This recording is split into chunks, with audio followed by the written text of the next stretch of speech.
Hello friends, India's biggest director Rajamouli డైరెక్షన్లో Telugu super star Mahesh బాబు కాంబినేషన్లో మరి గ్లోబ్ ట్రాటర్ అనే మూవీ వస్తుందని మీ అందరికీ తెలుసు భయ్య. అయితే ఈ గ్లోబ్ ట్రాటర్ యొక్క టైటిల్ ఏమై ఉంటుంది, స్టోరీ ఎలా ఉంటుంది అనేది క్లియర్గా ఈ వీడియోలో తెలుసుకుందాం భయ్య. రాజమౌళి సినిమాలు స్టోరీలు ఏమి కాంప్లికేటెడ్గా ఉండవు, అంత క్రిటికల్గా ఏమి ఉండవు, ఈజీగా గెస్ చేసేయచ్చు భయ్య. చిన్న ఎమోషనల్ డెప్త్ ఉన్న పాయింట్ని పట్టుకుని దానికి మరిన్ని ఎమోషన్స్ యాడ్ చేసి హీరోకి విలన్కి లార్జర్ దెన్ లైఫ్ అనే విధంగా బలాలు ఇచ్చేసి ఇక అనేక క్యారెక్టర్లు సృష్టించి వాళ్ళ చుట్టూ కథ అనేది నడిపించేస్తాడు భయ్య. మధ్య మధ్యలో డివోషనల్ టచ్ ఇస్తాడు, మధ్య మధ్యలో దేశభక్తి టచ్ ఇస్తాడు, ఇక వరల్డ్ బిల్డింగ్ పెద్దగా చేస్తాడు, మ్యూజిక్తో ఎరగొడేస్తాడు, ఎక్స్పెషల్లీ ప్రమోషనల్ కంటెంట్ గట్టిగా చేస్తాడు. ఈ విధంగా రాజమౌళి యొక్క స్టోరీలు అయితే ఉంటాయి భయ్య. మీరు బాహుబలి చూసుకుంటే అదే విధంగా స్టోరీ ఉంటుంది. స్టోరీ లైన్ పెద్ద కొత్తది కాదు, అదేవిధంగా పెద్దది కాదు. ఫ్యామిలీ గొడవల్ని లార్జ్ స్కేల్లో పీరియడిక్ డ్రామాగా తెరకెక్కించి వెండి తెర అద్భుతం సృష్టించాడు. ఇక త్రిబుల్ విషయానికి వస్తే అల్లూరి సీతారామరాజు అదేవిధంగా కొమరం భీం వీరిద్దరిని తీసుకుని వాళ్ళ పేర్లు తీసుకుని వాళ్ళు ఒరిజినల్ స్టోరీని పక్కన పెట్టేసి ఫిక్షనల్ స్టోరీ కింద దేశభక్తిని జోడించి ఇంటర్నేషనల్ స్టాండర్డ్తో ఒక ఎమోషనల్ కంటెంట్ దింపాడు.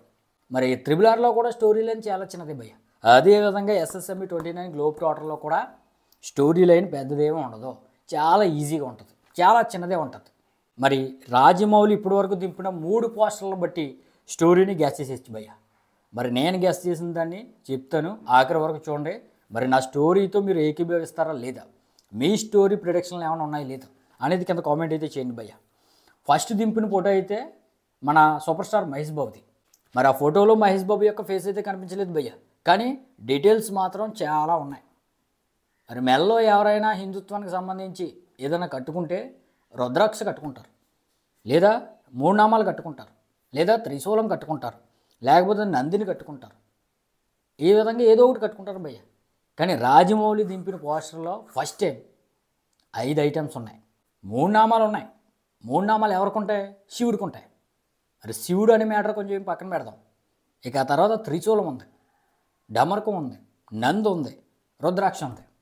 ఇవన్నీ కూడా శివుడికి సంబంధించిన అంశాలే. అంటే మన హీరో శివుడు అంశతో ఉంటాడు భయ్య. శివుడు అంత బలవంతుడు అనుకోవచ్చు. ఇంకా ఇండెప్త్గా మాట్లాడుకుందాం భయ్య. దానికంటే ముందు రెండో పోస్టర్ గురించి మాట్లాడుకుందాం. పృథ్వీరాజ్ సుకుమారన్ యొక్క పోస్టర్ అయితే దించాడు రాజమౌళి. మరి ఆ పోస్టర్లో వీల్ చైర్లో సుకుమారన్ ఉన్నాడు, అదేవిధంగా రోబోటిక్ హ్యాండ్స్తో ఉన్నాడు, దాంతోపాటు హ్యాండిక్యాప్డ్, అదేవిధంగా ఆయన పేరు కుంభ. మరి మన విలన్కున్న అవలక్షణాలను బట్టి చూస్తే భయ్య, మన విలన్ యొక్క కోరిక చాలా పెద్దది.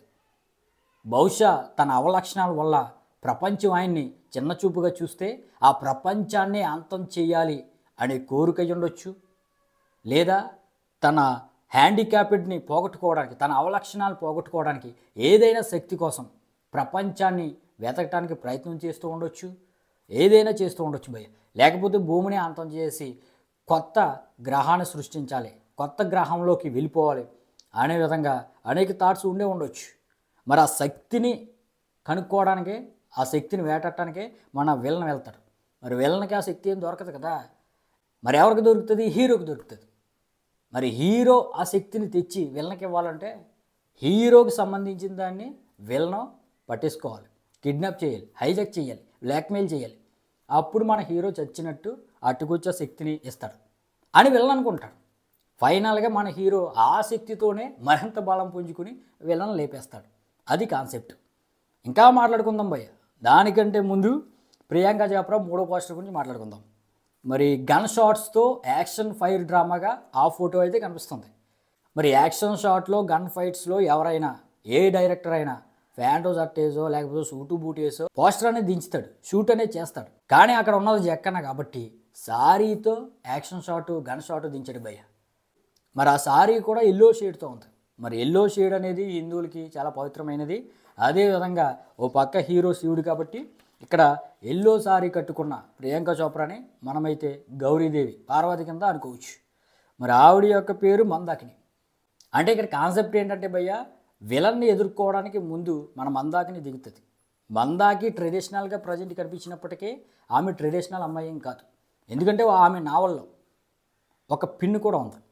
ఆ పిన్నిని బట్టి చూస్తే ఆమె వెస్ట్రన్ కల్చర్ని బాగా ఫాలో అవుతూ ఉంటుంది. కానీ కొన్ని అనివార్య కారణాల వల్ల ఈ విధంగా సారీ కట్టుకుంది. మరి శక్తులు పొందుకోవడానికా ఏంటి అనేది మనం మూవీలో చూసి తెలుసుకోవాలి.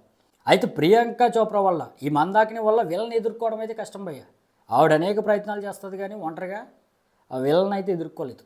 విలన్ వల్ల వచ్చే నాశనం గురించి ప్రియాంక చోప్రాకి తెలుసు, హీరోకి ఇదంతా తెలియదు. హీరో ఏంటంటే ప్రపంచ యాత్రికుడు, ప్రపంచ సంచారి, తిరుగుతూ ఉంటాడు, ఎటువంటి బాధ గొంతు లేకుండా స్వేచ్ఛగా తిరుగుతూ ఉంటాడు. కానీ ఎప్పుడైతే సమస్య ఉధృతం అవుతుందో ఇంటర్వ్యూలో ఆ టైంకి వెళ్ళేసరికి రారా రారా ధీరా సోరా ధ్రువతార అనే విధంగా నేను పాటలు చెప్పారు కదా భయ్య, అదే విధంగా ఒక పేతా సాంగ్తో ఇంటర్వ్యూలో పిలుస్తారు. అప్పుడు హీరో వస్తాడు. మరి ఈ మధ్యలో హీరోకి హీరోయిన్కి మధ్య ఏమైనా ప్రేమాయణం నడిచి హీరోయిన్ కోసం ఆ విలన్ని ఎదుర్కోవడానికి లేదంటే విలన్కి కావాల్సిన శక్తిని తేడానికి వెళ్తాడా అనేది మనం మూవీలో చూసి తెలుసుకోవాలి. ఏ విధంగా బాహుబలి మన అవంతిక కోసం మహాస్మతి సామ్రాజ్యానికి వెళ్తాడో అదేవిధంగా ఇక్కడ మన globetrotter superstar Mahesh Babu alias Rudra అని పేరు అనుకుంటున్నారో మరి మన శివుడు ఈ యొక్క ప్రియాంక చోప్రా మందాకిని యొక్క లక్ష్యం కోసం విలన్తో పోరాటానికి దిగుతాడు. ఓవరాల్గా శక్తిని తెలుసుకోవడానికి ప్రపంచమంతా చూటేస్తాడు. అయితే ఫైనల్గా ఆ శక్తిని మన హీరోయే పొందుకుని విలన్ని అంతం చేస్తాడు. ఇది భయ్య కాన్సెప్ట్. మరికొద్ది సేపట్లో ఈ గ్లోబ్ ట్రాటర్ యొక్క కాన్సెప్ట్ వీడియో, టీజర్ వీడియో అటువంటివి చాలా వచ్చేస్తాయి భయ్య. అవి వచ్చిన తర్వాత మరిన్ని డీటెయిల్స్ అయితే మనమైతే మాట్లాడుకుందాం. మరి ఈ వీడియోపై మీ ఉద్దేశాన్ని అయితే కింద కామెంట్ అయితే చేయండి.